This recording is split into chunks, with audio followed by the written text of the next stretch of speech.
Hello guys, welcome to my channel PCS with Chauhan. Guys, मेरा नाम है कीरत चौहान और यहाँ हम कर रहे हैं घटना चक्र की सीरीज, जिसमें हमारा चल रहा है सामान्य विज्ञान और इसमें हम कर रहे हैं बायोलॉजी यानी कि जीव विज्ञान।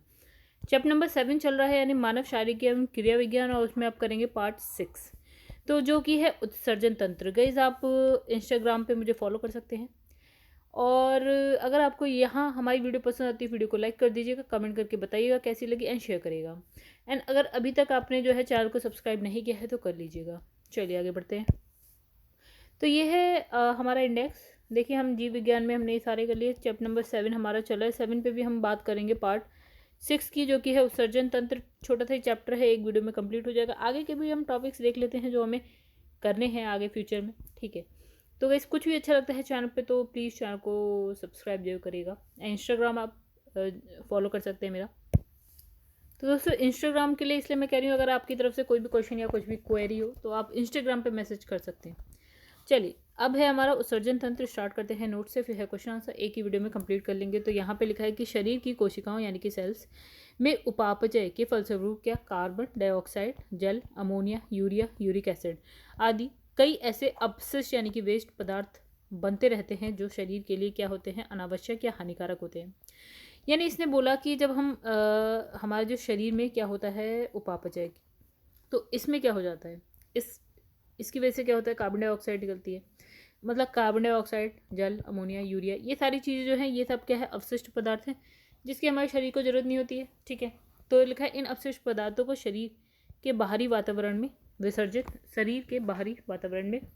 कर दिया जाता है, यानी कि बॉडी से बाहर आ जाते हैं ये। तो इन अवशिष्ट पदार्थ को उत्सर्जी पदार्थ या तथा वातावरण में इसके विसर्जन को उत्सर्जन कहते हैं। तो इस पदार्थ को क्या बोलते हैं, उत्सर्जी पदार्थ, और इसका ये जब आपके बॉडी से बाहर आ जाता है तो हम इसको बोलते हैं उत्सर्जन। तो इसमें लिखा है रुधिर को छानकर उसमें से अनावश्यक और अवशिष्ट पदार्थों को हटाना क्या होता है, वृक्क यानी कि किडनी का मुख्य कार्य होता है। मतलब इसने कहा कि जो ब्लड है, ब्लड में जो ये अवशिष्ट पदार्थ होता है, ठीक है, उसको हटाने का काम कौन कर रहा है, किडनी कर रही है आपकी।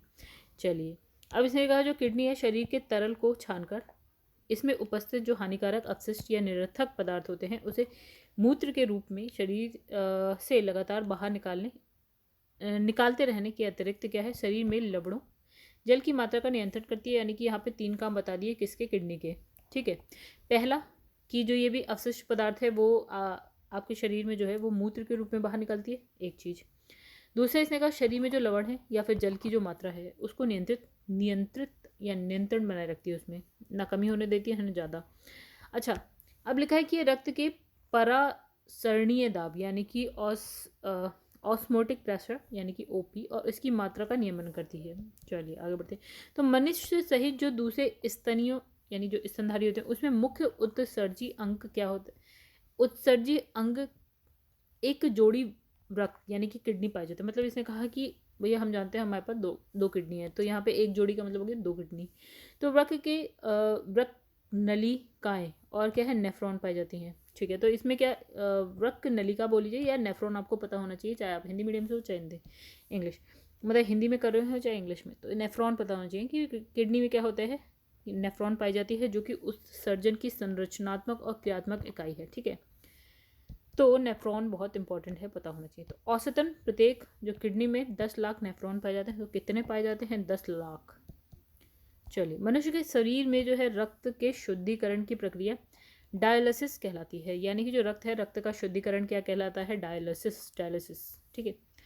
जब किन्हीं कारणों से जो आपकी किडनी है वो क्या है, क्षतिग्रस्त हो जाती है, खराब हो जाती है, तो रुधिर को साफ नहीं कर पाता है, ठीक है। अब आपकी किडनी अगर ख़राब है तो वो जो है ब्लड में अवशिष्ट पदार्थ हैं वो उसी में रह जाएंगे, वो साफ़ नहीं कर पाएगी। तो ऐसी स्थिति में क्या है, अपोहक यानी कि डायलाइज़र का प्रयोग किया जाता है, ठीक है, जो कृत्रिम वक्र यानी कि आर्टिफिशियल किडनी के रूप में कार्य करता है। यानी इसने बोला, आपने सुना होगा डायलिसिस होती रहती है लोगों की, जिनकी किडनी जो है ख़राब हो जाती है उनके क्या होता है, डायलिसिस होती रहती है। यानी कि एक कृत्रिम किडनी होती है, वो क्या करता है, रक्त को शुद्ध करने का काम करता है। अच्छा, अपोहन या फिर डायलिसिस क्रिया के अंतर्गत घुलनशील पदार्थ का अर्ध पारगम्य झिल्ली द्वारा आर पार होना विसरण यानी कि डिफ्यूजन सिद्धांत के अनुसार कार्य करता है। तो विसरण में क्या होता है, अर्ध पारगम्य झिल्ली क्या करती है, जो सपोज कि ये झिल्ली है, यहाँ पे बहुत सारी चीज़ें हैं, तो हम चाहते हैं यहाँ पे मान लीजिए ए कोई पदार्थ है, बी कोई है लिक्विड है, सी कोई लिक्विड है। हम चाहते हैं यहाँ से जो है ना इस पारगम्य झिल्ली से सिर्फ ए और बी बाहर जाए और सी रह जाए, ठीक है। तो वो ये अर्ध पारगम्य झिल्ली यही काम करती है कि यहाँ पे ए बी और सी चीज है तरल, तो ए और बी को तो पास करेगी लेकिन सी को पास करने का काम नहीं करती है। तो यही है अर्ध पारगम्य झिल्ली, इसलिए इसे बोलते हैं, ठीक है। तो इसने कहा डायलिसिस घोल विपरीत दिशा में प्रवाहित होती है, मतलब इसने यहाँ बोला कि फिर से चलते हैं गाइस। अपोहन या डायलिसिस क्रिया के अंतर्गत घुलनशील पदार्थ का अर्ध पारगम्य झिल्ली द्वारा आर पार होना क्या कहलाता है? विशन सिद्धांत के अनुसार कार्य करता है। इसमें रुधिर अर्ध पारगम्य झिल्ली द्वारा एक तरफ से प्रवाहित होता है और डायलिसिस घोल विपरीत दिशा में प्रवाहित होता है, ठीक है। तो रुधिर एक तरफ से प्रवाहित होता है और जो डायलिसिस घोल है वो विपरीत दिशा से प्रवाहित होता है। अब लिखा है कि यूरिया यकृत में यकृत होता है गाइस लिवर जानते हैं हम लोग। तो यूरिया यकृत में बनती है, ठीक है, परंतु अति सूक्ष्म निस्यंदन यानी कि अल्ट्रा फिल्ट्रेशन क्रिया द्वारा इसे रुधिर से गुर्दे द्वारा पृथक कर दिया जाता है, ठीक है। तो इसने कहा गुर्दे द्वारा क्या होता है, जो आपका यूरिया है, यूरिया कहाँ बन रही है? लिवर में बन रही है, और ये जो है रुधिर से अलग करने का काम गुर्दा कर रहा है, ठीक है। अब इसमें परिसंचरण तंत्र द्वारा यूरिया यकृत यानी कि आपका यकृत मतलब हो गया लिवर, यूरिया लिवर से किडनी में पहुंचता है, ठीक है। मतलब लिवर से कहाँ पहुंच रहा है? किडनी में, और यहाँ मूत्र का निर्माण होता है।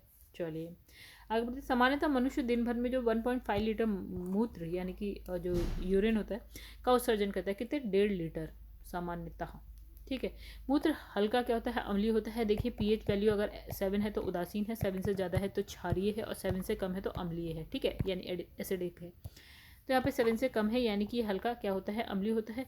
अच्छा, यूरोक्रोम की उपस्थिति के कारण इसका जो रंग है वो पीला होता है, तो आपको पता होना चाहिए वो कौन सी क्या है जिसकी वजह से जो है इसका जो कलर है येलो होता है। मूत्र में लगभग 95% जल होता है, 2.6% क्या होता है? यूरिया होता है, 2% क्या होते हैं? अनावश्यक लवण के आयन होते हैं, 0.3% क्या होता है? क्रिएटिनिन होता है, और सूक्ष्म मात्रा में क्या है? यूरिक एसिड और अनअवशिष्ट पदार्थ है। तो हमें क्या पता होना चाहिए कि 95% जल होता है, 2.6% यूरिया होता है, इतना तो आपको पता होना चाहिए, बाकी चीज़ें नहीं भी पता तो चलेगा, ठीक है। तो ये 2 चीज़ें आप पता रखिए। चलो आगे बढ़ते हैं। लिखा है कैल्शियम ऑक्सलेट के कारण जो वक्र हमने क्या पढ़ा था? किडनी। तो वक्र में पथरी। अच्छा चलिए, अब क्या होता है? किडनी में पथरी होती है, इसकी बात करते हैं। तो इसने कहा कि कैल्शियम ऑक्सलेट, ये आपको पता होना चाहिए, वेरी इंपॉर्टेंट। तो इसके कारण क्या होता है? जो किडनी में पथरी या फिर हम बोलते हैं अश्मरी यानी स्टोन बनती है, ठीक है। किसकी वजह से होता है? कैल्शियम ऑक्सलेट की वजह से। अब लिखा है ये खनिज लवण प्राय वक्र यानी कि किडनी की पेल्विस में एक पिंड के रूप में एकत्र हो जाता है, जिससे मूत्र के रास्ते में रुकावट आती है, यानी कि जो मूत्र का रास्ता होता है उसमें आके सपोज किए अटक गया, तो क्या होता है? मूत्र के रास्ते में रुकावट आती है, तो आपको क्या होता है? दर्द का अनुभव होता है या दर्द होता ही। ऐसे का यकृत यानी कि आपका लिवर हो गया। तो ये क्या है? यकृत यानी कि लिवर अल्कोहल के निराविशन के लिए उत्तरदायी होता है, और ये जटिल रासायनिक अभिक्रिया के माध्यम से हानिकारक तत्वों का क्या करता है? निराविशन करता है। चलिए आगे। त्वचा से अनावश्यक लवण या यूरिया आदि पसीने के रूप में बाहर निकलते हैं, यानी कि जो आपका पसीना है देखिए उसमें भी अनावश्यक लवण है, यूरिया है, यानी पसीना भी वही है जो आपका मूत्र के रूप में निकल रहा है। बस ये समझ लीजिए कि जो भी आपका अवशिष्ट पदार्थ है वो 2% ऐसा होता है जो पसीने के थ्रू निकल जाता है। तो यानी पसीना भी कोई अच्छी चीज़ है नहीं, तो पसीने के रूप में बाहर निकलता है यकृत, यानी कि आपका यकृत क्या पड़ता है? इस लिवर। त्वचा, स्किन और फेफड़े उत्सर्जन में सहायक अंग है। ओके, सहायक अंग है। चलिए क्वेश्चन देख लेते हैं। तो अल्कोहल के देखिए ये है यूपीपीसीएस मेंस का। तो इसने कहा जो कि अब नहीं ऐसा आता मेंस में, इसमें लिखा है कि अल्कोहल के निराविशन के लिए निम्नलिखित अंग मानव अंग में कौन उत्तरदायी है?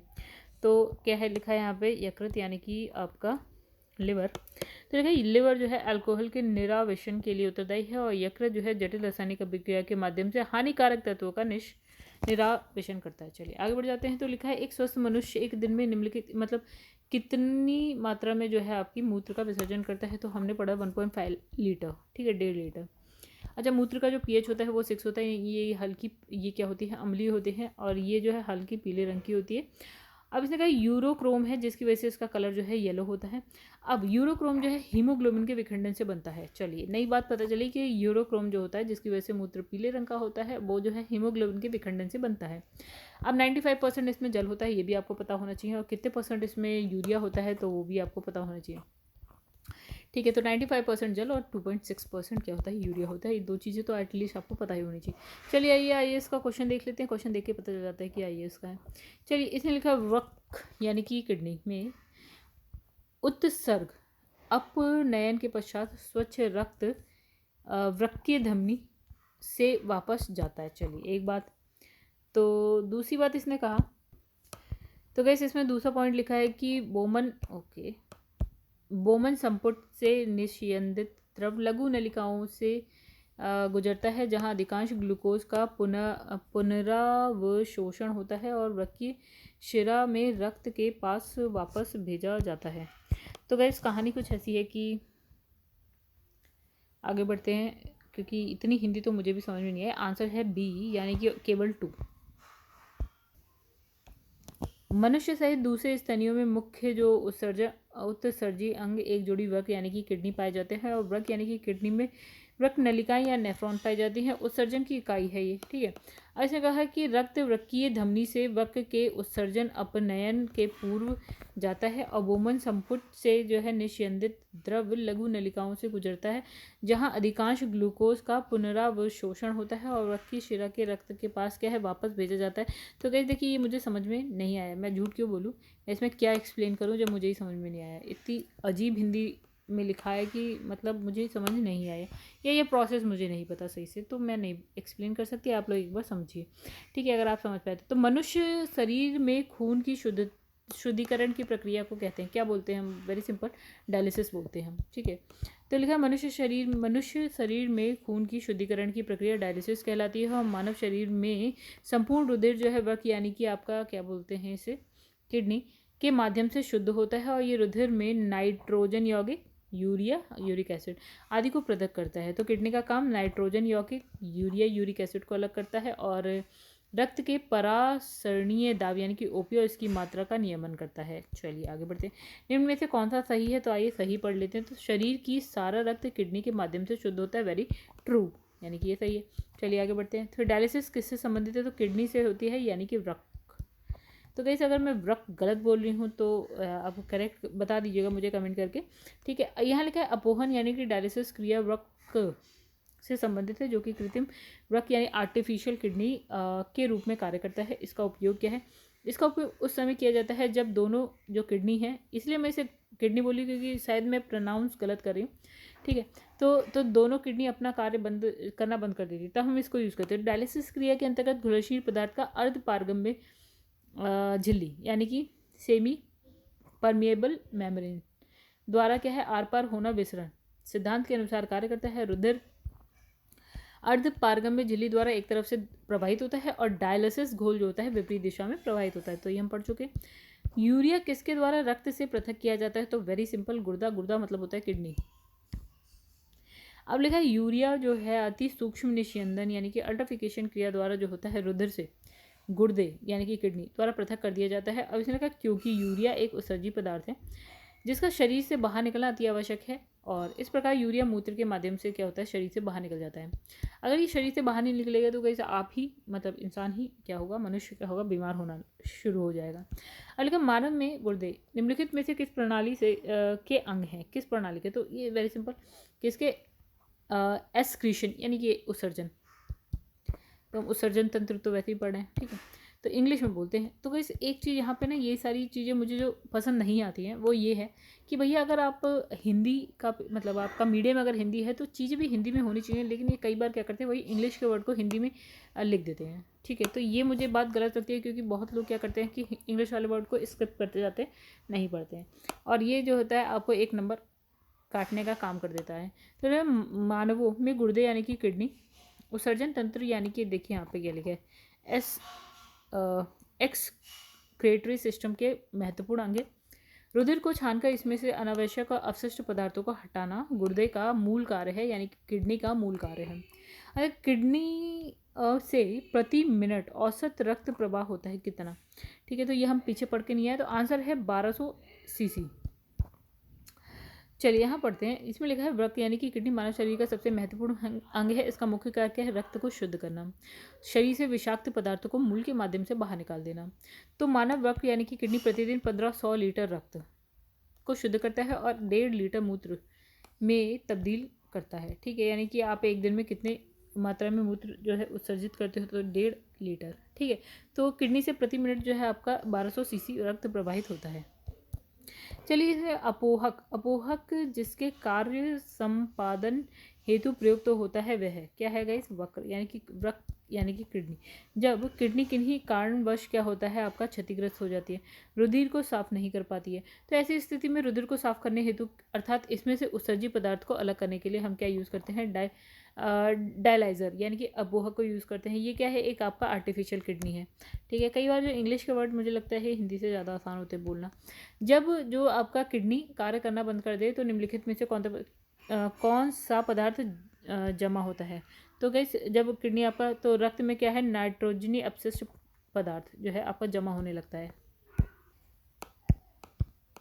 लिखा है शरीर में मेटाबॉलिज्म बोलते हैं उपापचय के दौरान। देखिए मेटाबॉलिज्म भी आप याद रखिएगा, कई बार मेटाबॉलिज्म ही लिखा आता है।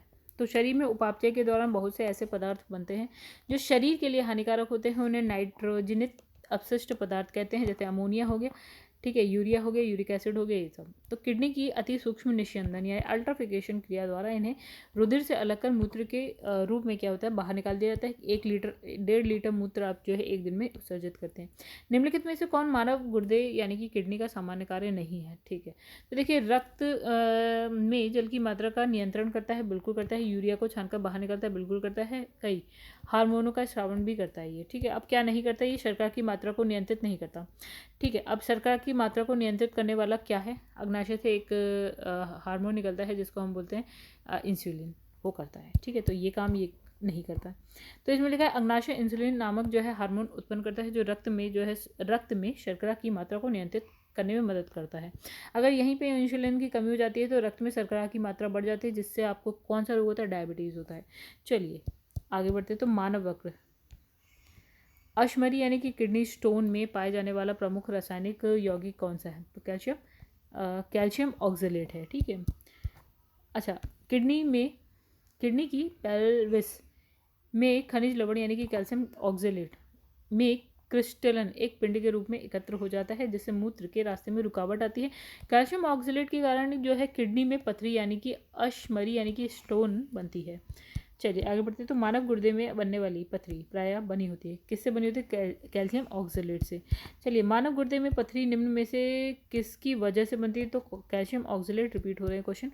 चलिए आगे बढ़ते हैं। फिर गाइस यहाँ पे देखिए अब नेक्स्ट जो हमारा आएगा वो है तंत्रिका तंत्र। फिलहाल ये चैप्टर हो गया खत्म। अगर वीडियो पसंद आए तो वीडियो को लाइक करिएगा, एंड चैनल को अभी तक सब्सक्राइब नहीं किया तो गाइस चैनल को सब्सक्राइब जरूर करिएगा। चलिए इस वीडियो को यहीं एंड करते हैं, नेक्स्ट वीडियो में मिलेंगे तंत्रिका तंत्र के संग। तब तक के लिए धन्यवाद।